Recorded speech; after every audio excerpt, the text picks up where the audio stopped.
est à 2 heures des plages bretonnes, 2 heures des plages normandes, 2 heures de Paris. Donc très bon carrefour. Et puis c'était déjà une ville de garnison, puisque vous aviez Pexan, Camagnac, le 117e, Chanzy. Donc pour loger les troupes, c'était facile.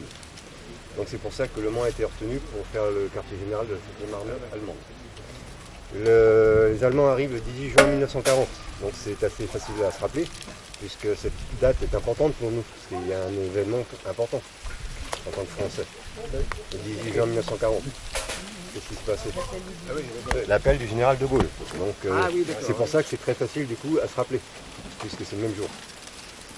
Donc tout de suite, ils réquisitionnent beaucoup de bâtiments, notamment ce superbe bâtiment, puisqu'ils mettent l'état-major de la 7e armée. Alors Dolman n'arrive que le 5 juillet 1942, parce que lui avait fait la percée de Sedan, mais il était arrivé déjà jusqu'à Bordeaux. Sauf qu'il y a eu un remaniement de l'armée allemande, et la 7e armée a été mise sur l'ouest. Donc lui arrive que le 5 juillet 1942. Donc son bureau se trouvait au niveau de l'arrondi, sa chambre personnelle au niveau des 2 colonnes, mais comme c'était un général d'armée, il a quand même réquisitionné une belle bâtisse, puisque c'est le château de la Blanche-Chardière à Sargé. Donc il se trouve actuellement, il est toujours debout, et il se trouve sur le golfe, au niveau du golfe. Donc on a la chance d'avoir ce petit bébé, puisque là celui-ci est un petit bébé, puisqu'il fait extérieurement 240 mètres et seulement 120 à l'intérieur, puisque les murs font 2 mètres d'épaisseur, donc forcément ça réduit la superficie. Par contre, on va récupérer les 2 grands blocos qui sont sous la cité administrative, qui ont servi de fondation en fait, pour construire le bâtiment, qui va être détruit là, et on récupère les 2 grands blocos qui eux font 500 mètres carrés. Donc déjà c'est beaucoup plus important. Et dedans on va faire le futur mémorial de la Sarthe. Donc il couvrira 1070, 14-18, 39-45, un dos artillerie, et puis on fait un partenariat donc avec le 2e RIMA, puisque maintenant c'est le seul régiment qui reste en Sarthe. Et on fait donc un partenariat avec le 2e RIMA. Et il y aura des pièces, des salles exprès pour le 2e, pour ce qu'on appelle les OPEX, donc c'est les opérations extérieures. Puisqu'il faut savoir que le 2e RIMA est un des régiments français qui parle le plus en OPEX. Vous avez FP 23439 pour Feldepost, donc c'est la poste allemande, avec le numéro le code postal. Comme on a Le Mans 72 000, on n'a rien inventé, c'est toujours d'actualité. C'était pour qui? Eh ben, c'est la famille qui était restée en Allemagne, qui avait son fils, son mari qui était basé au Mans. Il mettait le nom bien sûr, et avec ce code postal, il arrivait directement au Mans. Et après, le courrier était distribué à la personne adéquate. Ben, c'est pareil, notre logo. Donc AO cassette, on n'a rien inventé. C'était le logo de l'époque, qui avait la 7e armée allemande. Donc ça veut dire Army Oberkommando 7, 7e armée allemande. On n'a pas été chercher très rien en France. On a pris l'existant. Donc là, vous arrivez dans la première entrée avec ce qu'on appelle une caponnière de tir. Alors il y avait un garde en faction qui était derrière. Alors pourquoi ils ont mis la caponnière de tir? Juste en face de la porte, forcément. C'était en cas, s'il y avait un Américain qui arrivait, le soldat avait ordre de l'abattre. Un Américain ou une personne qui n'était pas habilitée à pouvoir entrer dans ce blocos.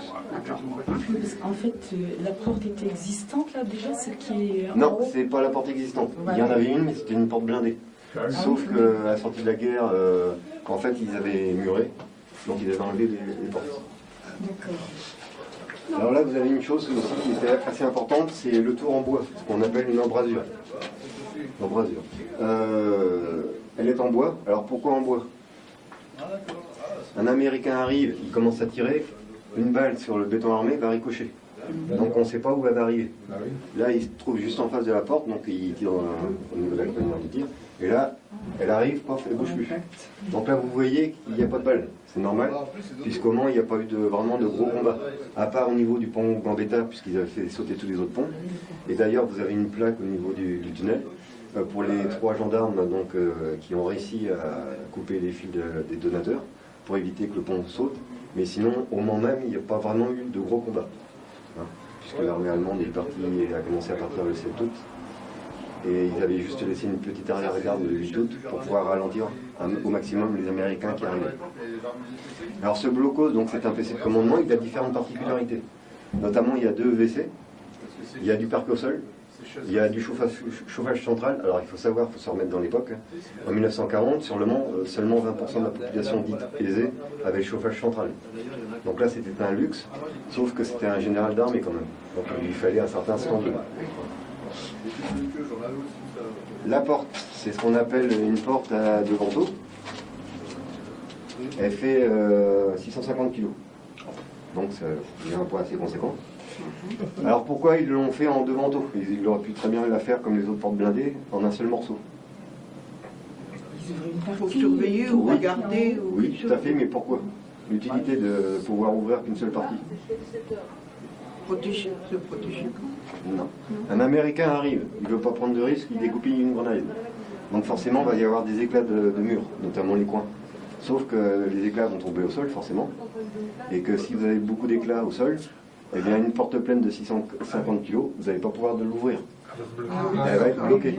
Donc là, pour sortir, c'est beaucoup moins bien. Hein, vous êtes fait comme un rat. Sauf que là, si vous ne pouvez pas bouger la porte du bas, eh bien voilà, vous bougez celle du haut et vous vous enjambez pour pouvoir ressortir. Tout simplement. Quand on a commencé nos démarches pour récupérer ce bunker, il était complètement vide. Sauf qu'il y avait tout d'origine, c'est-à-dire les peintures, l'électricité, le chauffage, les radiateurs, la chaudière et le système téléphonique. Important, tout est d'origine. Système de ventilation qu'on verra par la suite aussi. Alors pourquoi ce blocos n'a pas été pillé? Eh bien c'est tout simplement parce qu'il était dans une enceinte de collège privé qui était fermée à la population. Donc personne n'a pu rentrer dedans pour ni le taguer, ni piller ce qu'il y avait dedans. Chose très rare, puisque maintenant nous allons passer en mémorial. Donc maintenant on est référencé au niveau des guides touristiques. Et ce bunker est référencé le 5e au monde dans son état d'origine. Donc pour nous c'est très important. C'est une très grande reconnaissance. C'est donc le système téléphonique de communication. Donc celui-là est un modèle, ce qu'on appelle un case-ligne. Hein. Donc vous voyez, il y a deux parties. Donc il y a cette partie-là était directement reliée pour la Bretagne et les plages normandes, puisque Dolman les avait sous sa coupe. Et l'autre partie était directement reliée pour Berlin, puisque c'était un général d'armée. Donc il fallait qu'il puisse communiquer directement avec Hitler. Hein. Vous avez le premier mannequin. Alors c'est un don. C'est un monsieur qui a racheté le presbytère de Montbiseau, qui a fait il a refait l'intérieur, puisqu'il voulait faire son habitation. Il est tombé sur une armoire qui avait un double fond. Donc il y avait ce premier mannequin, donc complet, et le deuxième que vous allez voir plus tard, d'officier. Alors il faut savoir que donc il est complet, hein, bottes, pantalons, barreuses, tout l'équipement. Il faut savoir que l'armée allemande avait 4 grands corps d'armée. Vous aviez la Wehrmacht, donc c'est l'armée de terre, qui correspond à l'armée de terre française. Vous aviez la Kriegsmarine, donc la marine de guerre, la Luftwaffe, l'aviation, et malheureusement la SS, puisqu'ils avaient créé le corps de la SS. Donc à 15 ici à temps plein. Sauf qu'il n'y a que 2 chambres. Donc c'est pas facile pour loger tout le monde. Sauf que, ils y ont pensé. Et là, vous pouvez voir au niveau du plafond, on a ce qui s'appelle les queues de cochon. Donc vous en avez des deux côtés. Donc ils ont fait exactement le système des sous-mariniers. C'est-à-dire que la journée, ils travaillent, bien sûr. Donc il n'y a rien dans cette pièce, enfin rien au plafond. Ils ont fini leur journée de travail, et bien on va chercher les hamacs, on suspend les hamacs, et ils peuvent dormir dedans. Donc ils sont restés à 15 ici pendant 3 semaines. C'est pareil, au niveau des portes, puisque quand on a récupéré le blocos en 2011, il était vide. Donc pour savoir à quoi correspondaient les pièces, on était un peu embêtés. Sauf que les Allemands très carrés, donc avec le fameux Regelbau, vous voyez qu'il y a des numérotations au niveau des portes.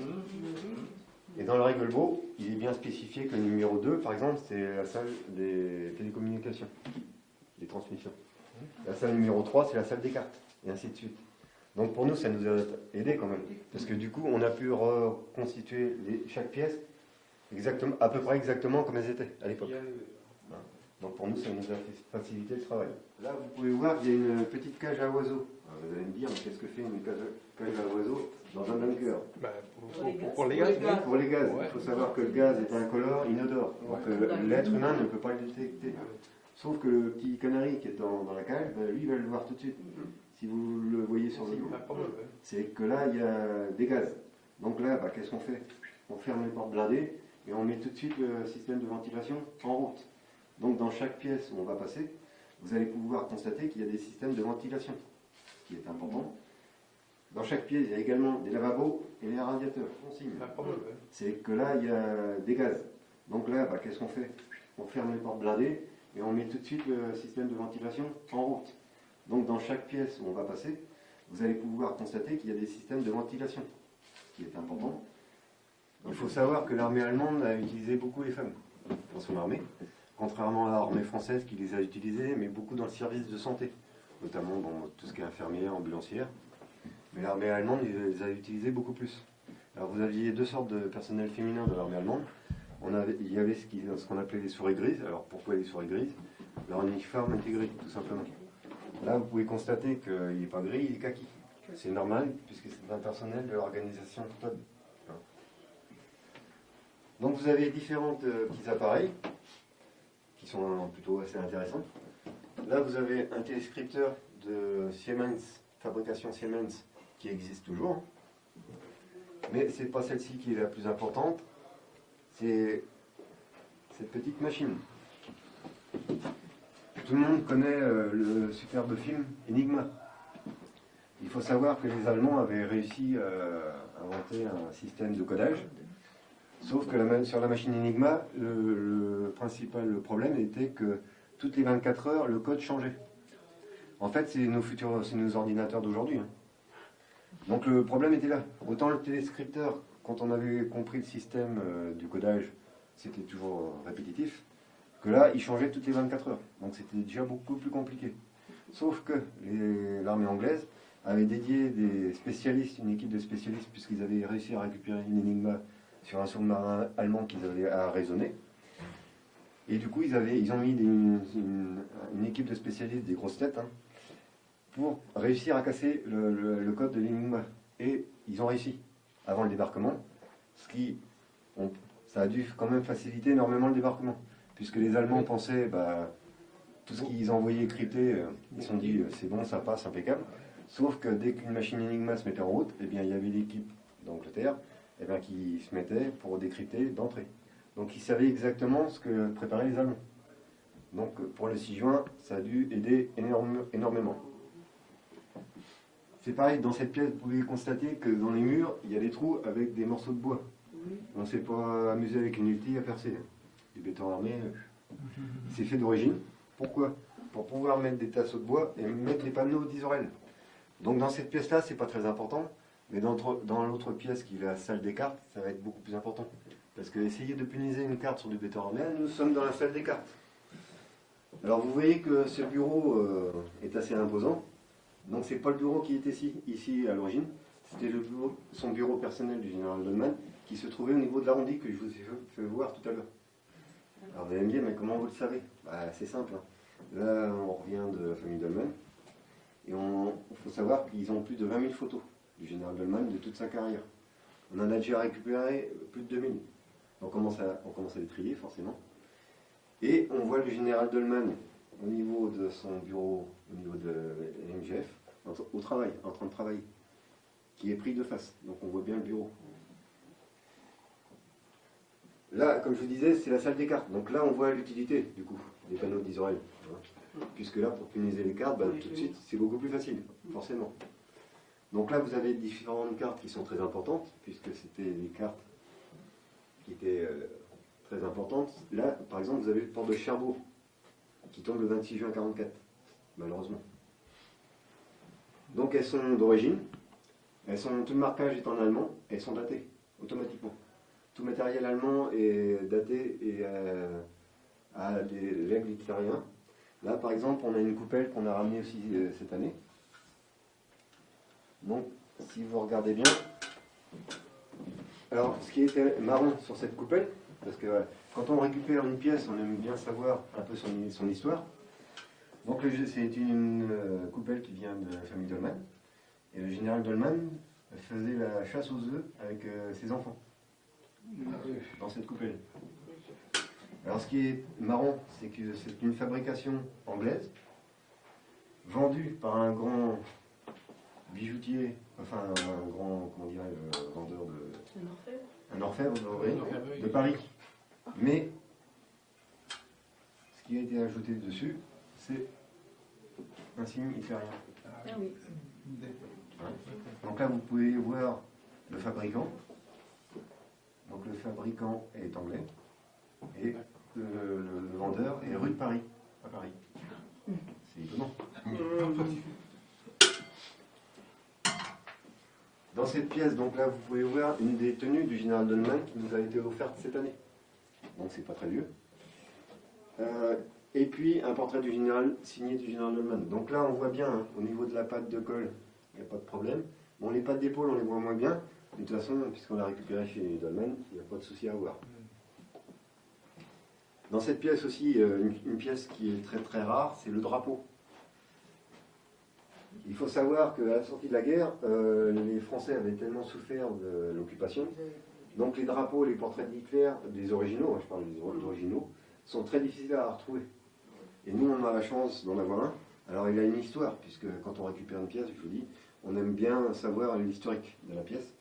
Et c'est l'abbé Le Tourneux, donc c'est l'abbé de la Couture, qui est juste au-dessus, qui l'avait dans ses affaires. Il faut savoir que le 8 août 1944, quand les derniers Allemands sont partis, ils ont voulu faire sauter ce bunker. Donc ils avaient miné tout le blocos et puis l'école. Ils avaient mis 2000 tonnes de munitions à faire sauter. Donc ils ont essayé de mettre le feu. L'abbé Le Tourneux a commencé à voir les flammes, il appelle la défense passive, il vient avec les gars de la défense passive, ils arrivent à éteindre le feu. Et un coup de chance, parce que là sinon il n'y avait plus de quartier. Et il voit ce superbe drapeau qui flottait toujours sur le lycée Berthelot. Eh bien il a dit ni une ni deux, hop, il est monté, il a été récupéré. Il est décédé il y a quelques années. Comme c'était un curé, donc il n'avait pas d'enfant, il y avait juste un neveu au Mans. Donc le neveu récupère ses affaires personnelles, et en faisant du tri, il tombe sur ce drapeau. Donc là, étonné quand même, parce que c'est pas facile à passer chez soi quand même. Sur une table de salle à manger, ça fait un peu moyen. Donc il a eu connaissance de notre association, il nous téléphone, il nous dit, écoutez, j'ai quelque chose à vous donner, parce que moi je vois pas trop l'utilité que je vais en avoir. Et quand il nous a fait voir le drapeau, ben, on est vraiment estomaqué, parce que c'est des pièces très très rares. Donc moi je suis en tenue de soldat français. Donc celle-ci est un peu spéciale puisque c'est une tenue de troupes motorisées du 8e cuirassier. Et c'est une tenue originale, puisque tout est daté de 1938. Dans cette pièce, c'est cette petite machine à écrire qui est très importante, puisque comme je vous disais, on aime bien savoir comment la personne l'a récupérée. Et là, en l'occurrence, c'est un monsieur alors, qui a eu un parcours assez atypique, puisque le monsieur était d'Alençon, donc pas très loin de chez nous. Alors il faut savoir aussi que toutes les pièces que vous avez dans ce blocos, on les récupère essentiellement au Mans et en Sarthe, puisqu'on fait tous les dimanches, on fait le bric-à-brac en principe. Donc cette machine a une petite histoire assez sympathique, puisque donc le monsieur était d'Alençon, et le monsieur s'était engagé dès 1940 à la première DFL. Donc il est parti en Angleterre. Il a fait notamment les combats de Bir Hakeim, puisqu'il faut savoir que l'armée française a repris le combat, notamment à partir de Bir Hakeim, donc en Afrique du Nord, où ils ont aidé les Anglo-Saxons à renvoyer Rommel à la maison. Donc il faut savoir, on parle beaucoup du débarquement de Normandie, mais il n'y a pas eu que ce débarquement-là. Et le deuxième a eu lieu il n'y a pas très longtemps, parce que c'était le 15 août. Je suppose que vous connaissez le deuxième débarquement en France. C'est le débarquement de Provence, tout à fait. Il faut savoir que le débarquement de Provence était essentiellement fait de troupes françaises, hein, notamment avec des tirailleurs sénégalais, marocains, tunisiens. Et c'était le premier gros combat de l'armée française, et notamment avec la deuxième DB. Donc il faut savoir que le Mans a été libéré par la 3e armée de Patton, Alençon a été libéré par l'armée du général Leclerc, donc la deuxième DB. Mais pas que, puisque c'est pareil, il y a une personne très importante en Sarthe, de la deuxième DB, un petit barbu, le premier à être rentré à Paris. Si vous voyez Paris brûle-t-il, quand vous voyez les troupes françaises arriver, le premier à être rentré à Paris, c'est le capitaine Drone. Le capitaine Drone est important pour la Sarthe, puisque c'est un monsieur des Combois. Il a été maire une quinzaine d'années après la guerre et qu'il est enterré à Écomois. Donc on est en relation avec les enfants et les petits-enfants. Et c'est pareil, on espère pouvoir récupérer la totalité de ce qui appartenait au capitaine Drone pour le futur mémorial. Donc pour cette petite machine, donc le monsieur est de la 2e DB, donc il fait la libération d'Alençon, de Paris, de Strasbourg. Et après, là il y a eu 3 couloirs qui ont été définis. Il y avait pour la partie anglaise, donc ils ont libéré la Belgique, les Pays-Bas, la Hollande. L'armée américaine était en partie centrale, notamment avec la Ruhr, et les Français libéraient le sud, donc avec la Bavière et l'Autriche. Donc par là, il y a quelque chose qui est très important pour les Allemands. Il y avait la petite résidence secondaire d'Hitler, Berchtesgaden, le nid d'aigle, ça vous parle. Il faut savoir que c'est la 2e DB qui est arrivée en premier au nid d'aigle. Et là-bas, ils se sont fait plaisir, les gars, du coup. Et le monsieur était passionné d'écriture, il a récupéré cette machine à écrire. Il faut savoir qu'au nid d'aigle, il n'y avait que deux secrétaires d'Hitler, 2 secrétaires personnels d'Hitler. Donc c'est une des machines des 2 secrétaires d'Hitler. Donc quand on a la petite histoire en plus, c'est quand même très intéressant. C'est pas une machine lambda. Là, elle a une histoire très importante. Attention. Donc le soldat qui est alors on suppose que c'est la seule porte qui est restée fermée dans le blocos, puisque les autres sont intactes. Donc l'Américain arrive, il ne veut pas prendre de risque, et bien il casse la porte avec la crosse du fusil, et il regarde si derrière, s'il n'y a pas une grenade par exemple. Parce que là, ils avaient pris l'habitude de mettre une grenade qui était fixée au niveau de la porte, et puis dès qu'on actionnait le système d'ouverture, et bien ça sautait. Donc ils ont eu beaucoup de pertes comme ça en Normandie. Il y a toujours lavabo et chauffage, et système de ventilation important. Donc on a beaucoup d'anciens qui viennent nous voir, avant de décéder, ils veulent voir comment a été fait un blocos allemand. Et ils se souviennent, puisqu'il faut savoir que quand les Allemands sont arrivés le 18 juin 1940, ils avaient pris certaines habitudes, et notamment ils défilaient tous les dimanches au niveau de la place de la cathédrale, sur les pavés. Ah oui, tous les dimanches. Ah, les bottes. Et oui. Ah, bon. Donc là, vous avez 2 paires de bottes. Là, vous avez l'officier, et là, troupe. Donc là, tout de suite, on voit la différence. On ne peut pas se tromper à qui on a affaire. La finition. Ah oui, la finition n'est pas du tout la même. Donc elles sont cloutées. Ah, c'est ça, oui. Alors pourquoi? Ah, c'est pour ça que ça faisait du bruit quand même. Tout à fait. Alors pourquoi? Alors bien sûr pour le côté pratique, parce que sur une plaque de verglas, ça évite de se casser la figure. Oui. Mais pas que. Ils avaient travaillé aussi le côté psychologique. C'est-à-dire que quand vous aviez 120 ou 150 Pékins sur la place de la cathédrale, sur les pavés, à défiler, donc c'est le pas de loi, hein, donc c'est vraiment le pas cadencé. Quand vous avez 120 ou 150 gars sur les pavés, ça devait faire du bruit. Mais ils ont fait exactement aussi la même chose au niveau de l'aviation, puisque leur Stuka, donc c'est l'avion de base de l'armée allemande, dont on avait le Devotine qui était un peu mieux puisqu'il était beaucoup plus maniable, sauf qu'eux, ils ont eu l'intelligence de mettre une sirène en dessous. C'est-à-dire que quand vous aviez 10 ou 15 avions de chasse, les pilotes faisaient leur piqué, donc c'était la descente rapide, hein. L'air s'engouffrait dans la sirène, sauf que ça faisait un bruit du diable. Sauf que les gars qui étaient en dessous, eh bien ça devait foutre les jetons quand même. Hein. Ah bah oui, d'entendre ce mot. S'il y a eu la débâcle, c'est pas pour rien. Hein. Et le côté psychologique comme le côté de propagande, l'armée allemande l'a vraiment utilisé à fond. Ça, c'est un côté de chez eux, ils ont utilisé ça, vraiment, ils l'ont poussé très très loin. Et tout à l'heure, vous allez voir, vous allez même tomber avec un petit jeu de mots sur les fesses, puisque je vous ferai voir quelque chose, jusqu'où ils ont pu pousser au niveau de la propagande. C'est quand même assez incroyable. Ils ont vraiment étudié, c'est vrai. Ah oui, c'est vraiment travaillé jusqu'au bout. C'est finement. Ouais. Donc là, vous aviez son armoire, donc c'est une armoire de cantonnement d'officier, avec sa petite étiquette, donc il en existe bien une originale, hein, pour savoir comment l'officier devait ranger ses petites affaires. Hein? Ah bah oui, parce que quand il y avait une revue, mais l'armée française avait la même chose, hein. Quand il y avait une revue de troupes d'un officier, on faisait ouvrir les armoires, si c'était mal rangé, je peux vous dire que l'officier ou le trompier, ah bah il prenait des jours de trou. Hein. Hein, je suppose que vous avez fait votre armée, ça vous rappelle de bons souvenirs. C'est ça, et puis si le lit n'était pas au carré, on en entendait parler quand même. Hein. Ça, c'était automatique. On refaisait. Complètement. Donc vous avez différentes petites choses, hein, casquettes. Donc là, c'est une casquette de la Kriegsmarine, par exemple. Et là, vous voyez bien que l'aigle n'est pas du tout le même.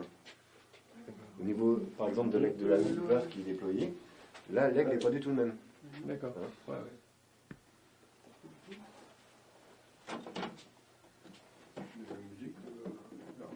Son accordéon.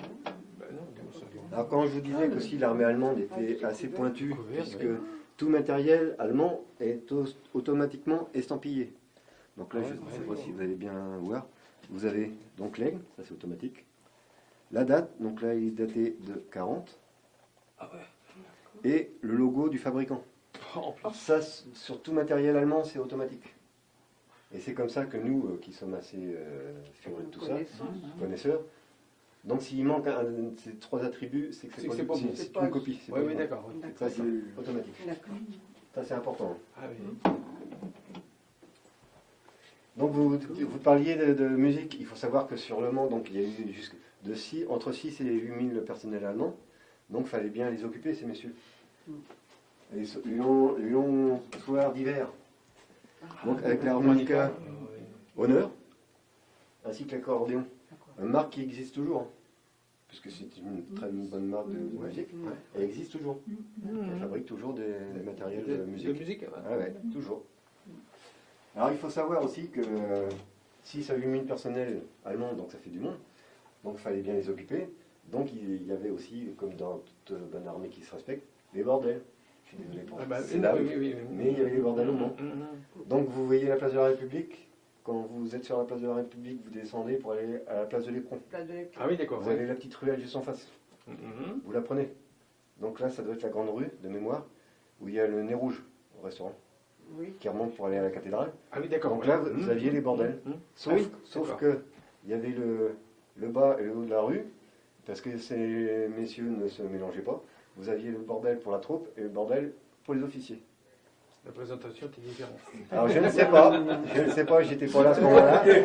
Alors je ne sais pas s'il y avait des spécialités non plus, mais ils mélangeaient pas. Oui, oui, non. Pas les mêmes dames. Bah, Non, non, c'est c'est pas pas les mêmes dames. Bah voilà, oui. Donc après, je ne sais pas. Oui, oui, bah non, là, on ne peut pas rentrer des choses.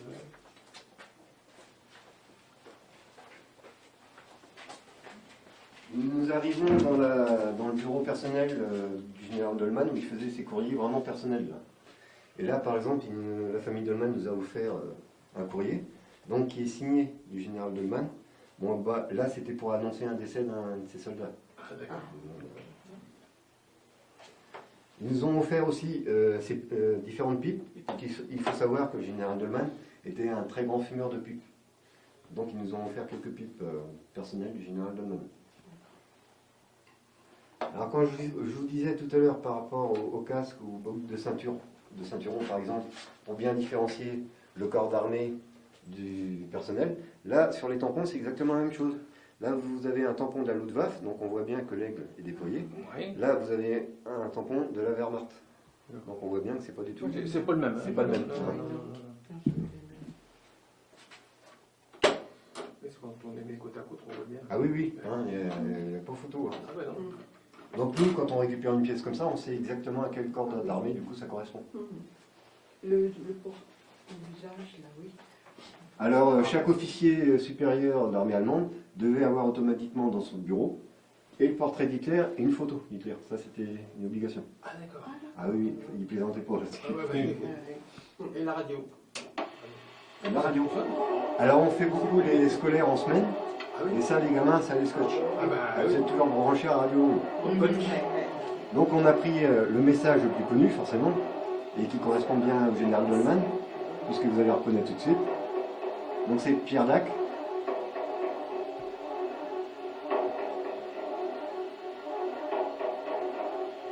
Ici, non.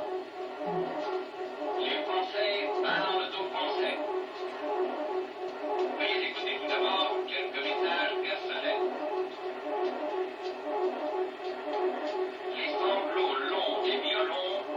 fameux poème de Verlaine. Je répète, les sanglots longs des violons de l'automne blessent mon cœur d'une langueur monotone. Je répète, blessent mon cœur d'une langueur monotone. Donc c'était destiné à qui? Aux résistants. Donc il faut savoir que les résistants, forcément, les écoutaient Radio Monde. Mais nous arrivons dans la chambre du général Dolman. Alors vous voyez que c'est pas le grand luxe, hein, c'est assez restreint quand même. Hein. Toujours avec le lavabo au chauffage central. Alors il faut savoir que le général Dolman avait différents petits problèmes. Et on se demande d'ailleurs comment sous Hitler il a pu accéder à un tel grade. Puisqu'il faut savoir que le général Dolman n'a jamais adhéré au parti nazi. C'est le seul général de l'armée allemande qui n'a pas adhéré au parti nazi. Rommel avait sa carte du parti nazi. Dolman ne l'avait pas. Et sa femme, donc là nous avons une photo de sa femme qui nous a été donnée par son petit-fils. Elle était américaine. Ah oui, Donc, alors, c'est difficile, oui. On se demande comment c'est possible sous le Troisième Reich qu'il soit général d'armée. Bah oui. Ouais, ouais. Alors il faut savoir que Dolman il a fait toute sa carrière militaire, puisqu'à 17 ans il s'est engagé. Il a fait la Première Guerre mondiale, il a fini au grade de colonel. Il a été dans l'armée, puisqu'il faut savoir, avec le traité de Versailles, l'armée allemande avait été réduite à 100 000 hommes. Et il était dans ces 100 000 hommes-là. Donc ça veut dire qu'il devait être très très compétent. Alors quand je vous disais tout à l'heure, la propagande allemande, jusqu'où pouvait aller la propagande allemande? Nous avons, alors je vous rassure, ça c'est vraiment du papier cul, enfin papier WC, Oui. pour les officiers supérieurs. Ah oui, c'était pas destiné aux troupiers. Avant Puisque- c'était du journaux. Puisque le troupier allemand comme français, bah, c'était le papier, c'était le journal du coin. Faut se remettre. Bah oui. Donc là, c'était vraiment pour les officiers supérieurs. Différente. Et là, automatiquement, vous avez donc l'aigle Oui. et la date. Il est daté de 1943. D'accord. Et vous pouvez le toucher. Il n'est pas humide. Il est super doux. Il n'est pas humide. Ah ouais. Alors pourquoi? Bien, parce que dans ce bunker, en fait, la température est constante toute l'année. Il fait 12 degrés toute l'année, été comme hiver. Ah d'accord. Mais- Ah, ouais. Mais il n'y a pas d'humidité en fait. C'est pour ça qu'on peut conserver et le papier et les tenues. Parce que sinon, il y aurait du verre de gris qui se mettrait dedans. D'accord. Mais en fait, ce n'est pas humide. Et ça, c'est un gros avantage. Comparativement au blocos qui était sur la côte, il y a un peu plus d'humidité. Normal, puisqu'il y avait la mer qui n'était pas très loin. Alors ce système, c'était le... Alors ça, c'est le système de ventilation. Puisque vous avez vu que dans chaque pièce, il y avait de l'aération. Donc il faut bien un système de ventilation. Il y en a deux. Alors pourquoi deux? Il y a qui n'en prend pas. Tout à fait, tout bêtement. S'il y en a qui tombent en panne, pof, le deuxième prend la relève. Alors là, vous avez la façon dont il était construit type normal. Et là, c'est ce qu'on appelle type dit de combat. Alors vous voyez qu'il y a un peu de différence, c'est normal, puisqu'il y a différents filtres. Comme je vous disais tout à l'heure, ils avaient la hantise des gaz. Donc là, vous avez l'arrivée d'air, vous avez différents filtres à air, et notamment celui-là est très important, puisque c'est contre les gaz moutardes. Alors le fonctionnement, il y avait trois possibilités de fonctionnement. Donc il y avait directement sur le réseau, donc c'est d'origine, hein, avec en bakélite et la porcelaine. Donc directement sur le réseau de la ville du Mans. Sauf que s'il y a un groupe de résistance qui coupe le réseau, tout de suite, ça fonctionne beaucoup moins bien.